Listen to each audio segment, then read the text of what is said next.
abia bromana kele. Abia waka ba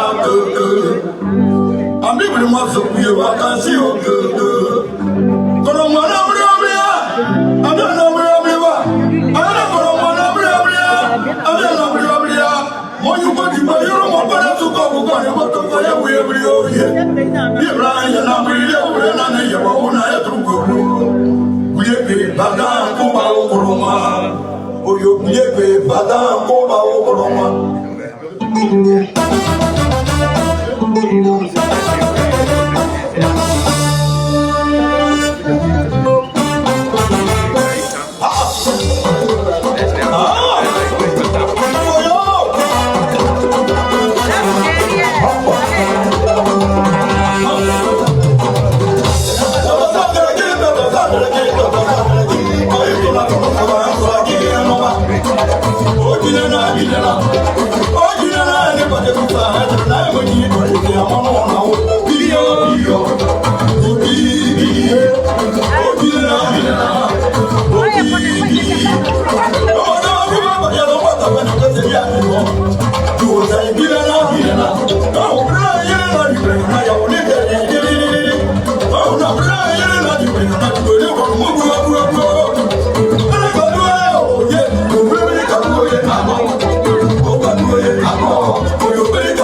you.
Tu es venu de l'Angleterre, viens ici.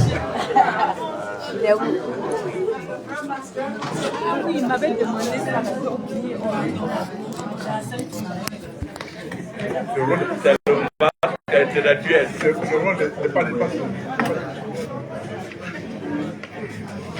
Ce monsieur, j'habitais à Ramé ici.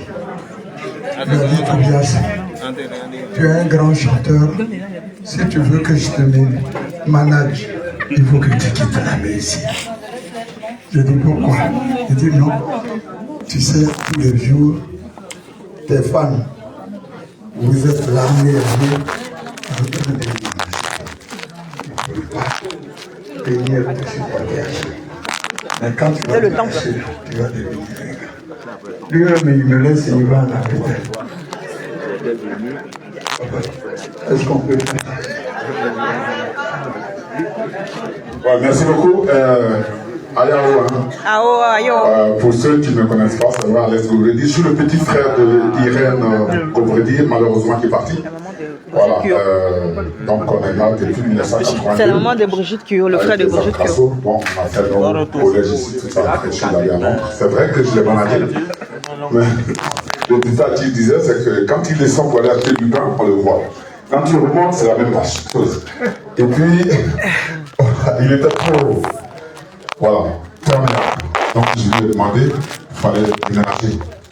Après son face-à-face avec Béni Bézi, voilà, que Doza a organisé.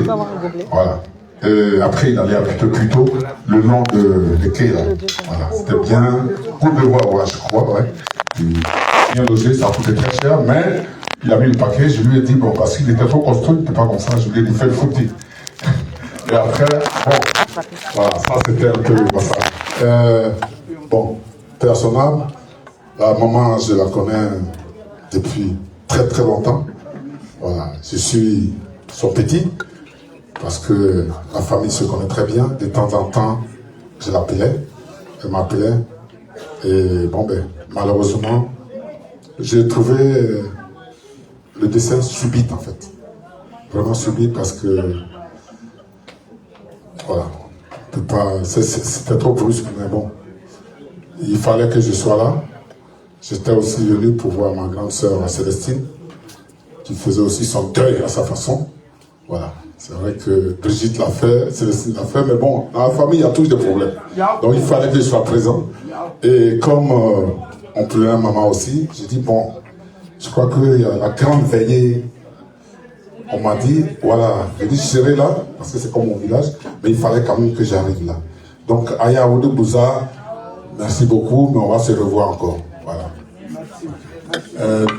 Merci. Merci, Doyen.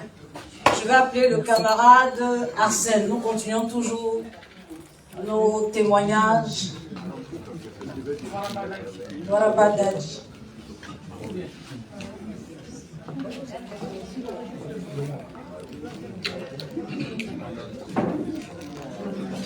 Ok.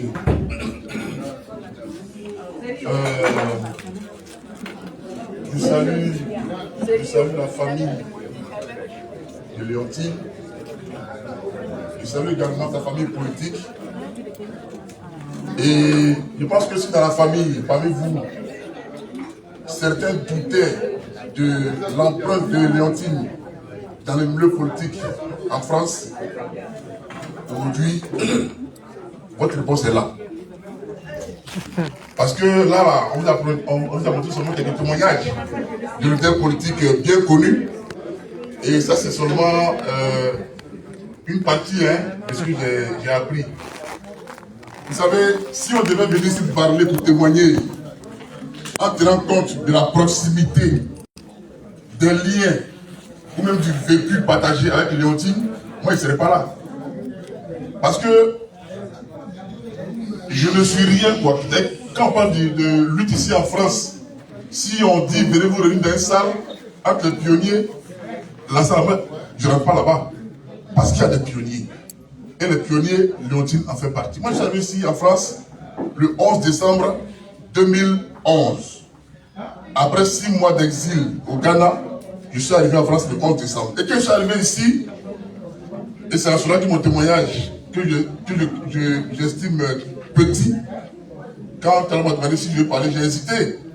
Mais après, j'ai dit, bon, il le faut. Parce que finalement, c'est quand le petit témoignage s'ajoute au grand témoignage qu'on va vers la vérité. Amen. Et quand la belle qui parle ici, il faut les grands témoignages. Moi, je viens ajouter le mien petit pour que ça vous fasse réaliser en fait ce que a été Léontine. Moi, je suis arrivé ici en 2011, le 11 décembre. Et ceux qui m'ont aidé à m'intégrer, j'ai encore le visage. Parce que c'était un moment assez fort pour moi. C'était à Quick, Gare du Nord. Et je viens. Attends de citer. On dit le masque arrive, tu dis, il a dit quoi. À la Gare du Nord, après une manif, c'est Mireille Domo qui m'appelle et qui me dit, viens, je te présente aux figures de Paris. Il y avait Eshiman, il y avait Alice, il y avait Anisette Mepi. C'était en haut là, au Quick, à l'étage. On se met très bien dans le couloir là. On connaît. Et puis, une dame était assise là, une dame assez forte, très belle, était assez claire, mais elle veut partir chez elle. Mais elle dit, on lui a dit qu'on va lui présenter un jeune homme qui vient d'arriver de l'exil. Voilà, l'exil, tout ça. Et puis, quand on m'a présenté, elle m'a dit, mon fils, bonne arrivée, et puis elle est partie. Parce qu'elle veut rentrer, faire autre chose. Moi, ce moment-là, vous voyez, c'est bref, hein, mais pour moi, c'est fort. Parce qu'elle a bien voulu attendre que je vienne comme la présence avant de partir. La suite, on la connaît. Léontine a participé à tous les combats, organisé même tous les combats. Et moi, aujourd'hui, s'il y a un symbole que je peux souligner la concernant, c'est cette catégorie de personnes-là, souvent dont on ne reconnaît pas les mérites. Parce que tout à l'heure, quand la maman parlait, elle a souligné les politiciens. C'est vrai que moi, aujourd'hui, je ne suis pas dans la politique, mais j'ai une âme de politicien. Donc, quand tout à l'heure, elle nous a ciblés, je sais qu'elle ne parlait pas de moi, hein, mais je suis concerné quand même. Voilà. Effectivement, dans cette lutte-là, il y a une catégorie de personnes dont on ne connaît pas assez les mérites. Cette catégorie-là, elle ne calcule pas. Elles ne font pas de calcul, elles n'ont pas de projet, elles n'ont même pas d'ambition ni d'espoir de nomination un jour. Ce sont les femmes patriotes, il faut les saluer. Merci. Parce que c'est celle-là. Quand nous les politiciens, on a besoin de masse, on sait se souvenir d'elle. Appeler Prisca Dibé, appeler Alice Bao, on fait liste, on fait SMS. Maintenant, quand il s'agit de nommer les gens, là on se souvient que les femmes là, elles n'ont pas de diplôme. Elles sont derrière les caméras, elles sont derrière les cuisines à Paris là-bas, elles vont faire quoi? Et c'est ça là qu'il faut bannir. Je pense qu'il faut reconnaître la mémoire de cette dame. Moi je ne pas témoigner de son niveau, c'est pas mon rôle, c'est pas le sujet. Mais je sais que si on devait parler des figures ici en France qui ont mené la lutte sans compter, sans calculer, en dépensant et en se dépensant, Léontine en fait partie. Et maman Christine Zokou. En effet, paix à son âme.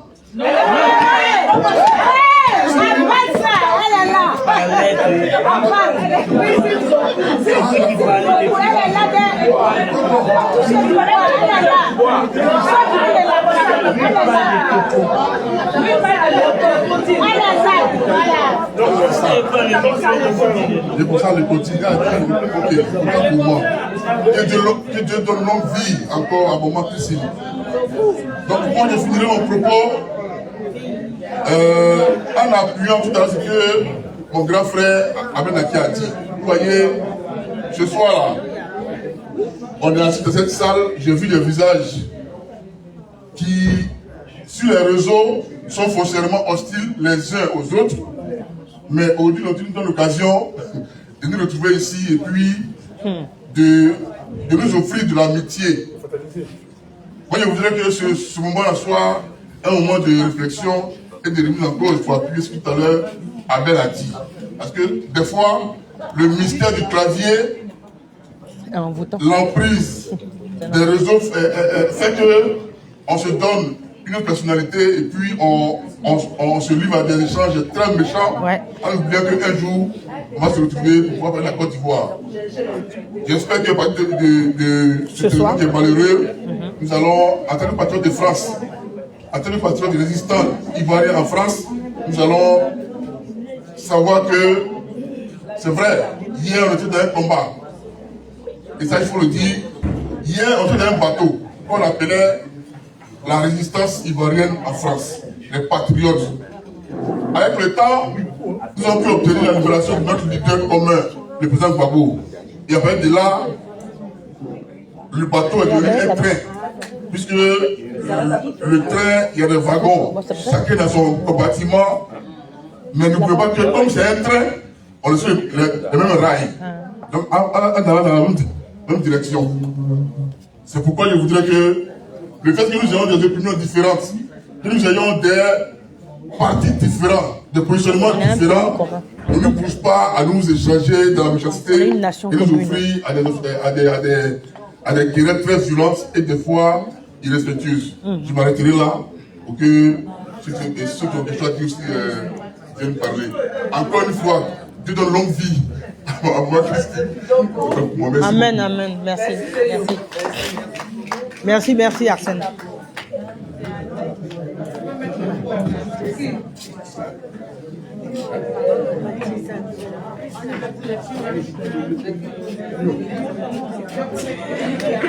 C'est que c'est bon, c'est que là, si, mais c'est la vérité.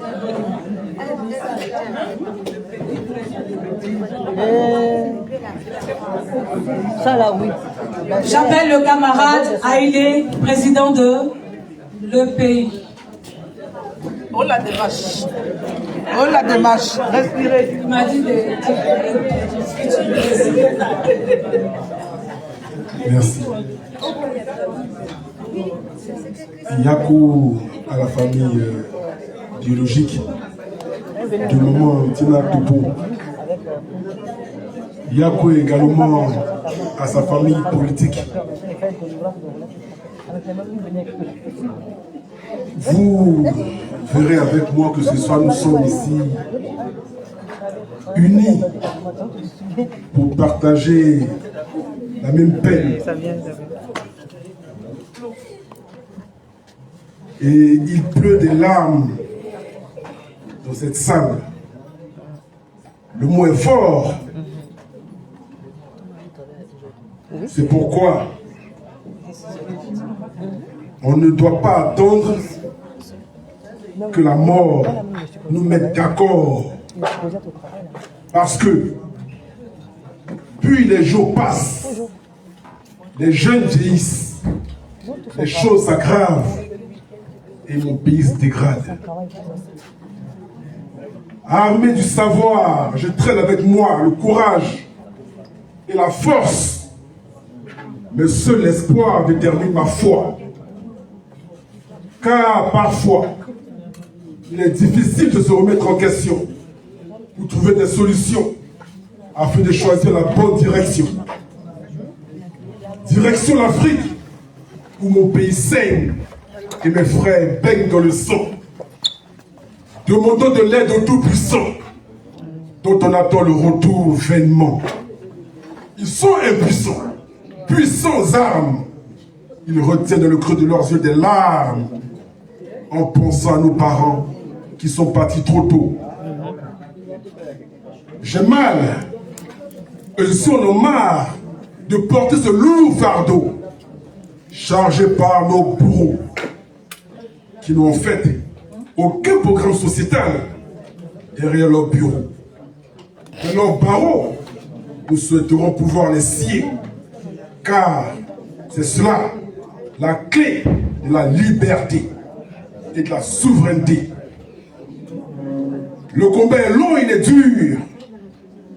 L'heure n'est pas au bilan, certes, mais aujourd'hui, on compte beaucoup de pertes. C'est pourquoi ce soir, je pleure en Topo Leontine, qui depuis 2 semaines a rejoint les autres.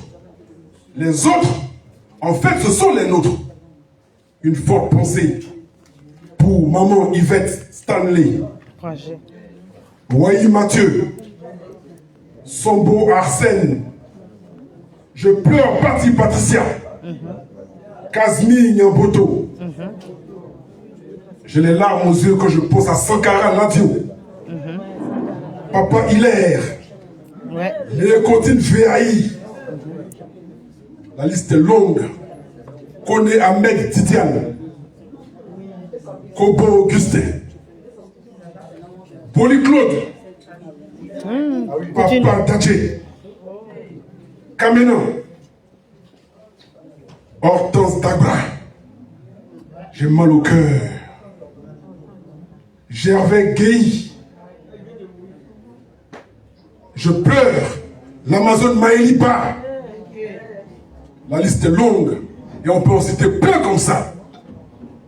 Ce soir, nous pleurons tous Maman Topo Leontine. Toutes ces personnes nous ont quittés avec les armes à la main. Camarades résistants, frères patriotes, restons soudés. Car à tout moment, la mort peut nous envoyer un courrier. Je vous remercie. Que Dieu vous protège. Le combat continue.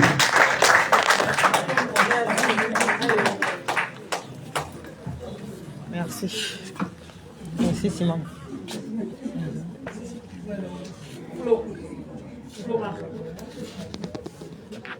Flora est où? Mais papa est là. Comment ça fait?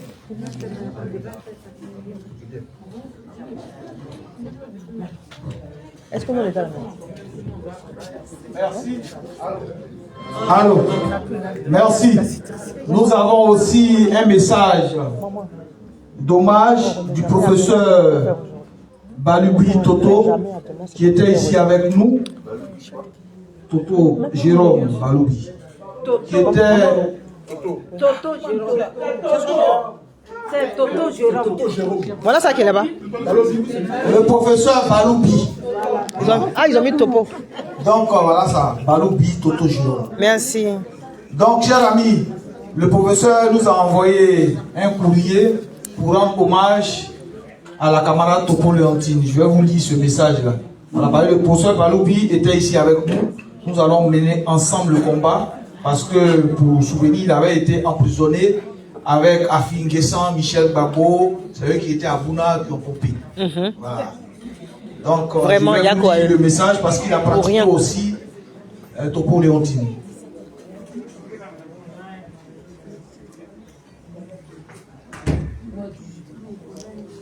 Hommage à Topo Leontine par le professeur Balubi Toto Jérôme, Abidjan, le 7 février 2026.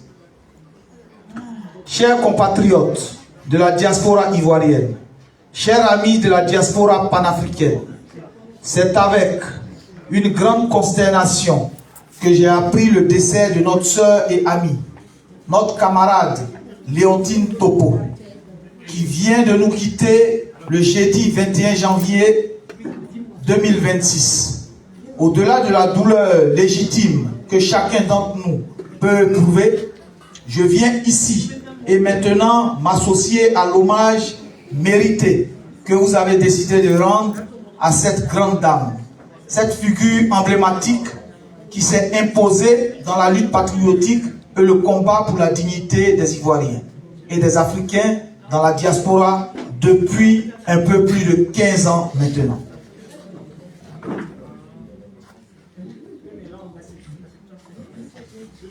Pendant mes 10 ans d'exil en France, j'ai eu à côtoyer Léontine Topo au cours de diverses manifestations organisée en faveur de nos illustres prisonniers de la prison de Scheveningen, à La Haye.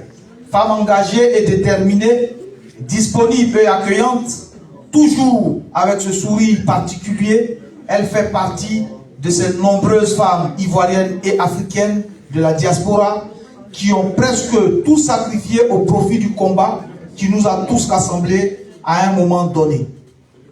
Elles ont sacrifié leur santé, leurs ressources, quelquefois même leur famille et leur foyer dans le but de mobiliser pour la lutte commune. Je veux donc m'incliner respectueusement devant la mémoire d'une femme qui demeurera à jamais pour la diaspora ivoirienne un modèle d'engagement citoyen et patriotique. Ici le meilleur hommage que nous puissions rendre à Topo Léontine, c'est qu'il se lève d'autres Topo Léontine pour mobiliser de nouveau autour de notre pays et de notre continent, au-delà de nos chapelles politiques, pour continuer jusqu'à remporter notre combat pour la dignité de nos peuples et la souveraineté de nos pays. Va et repose en paix, Topo Léontine, car tes œuvres te suivent. C'était l'hommage du professeur Baloubi. Merci au professeur Baloubi.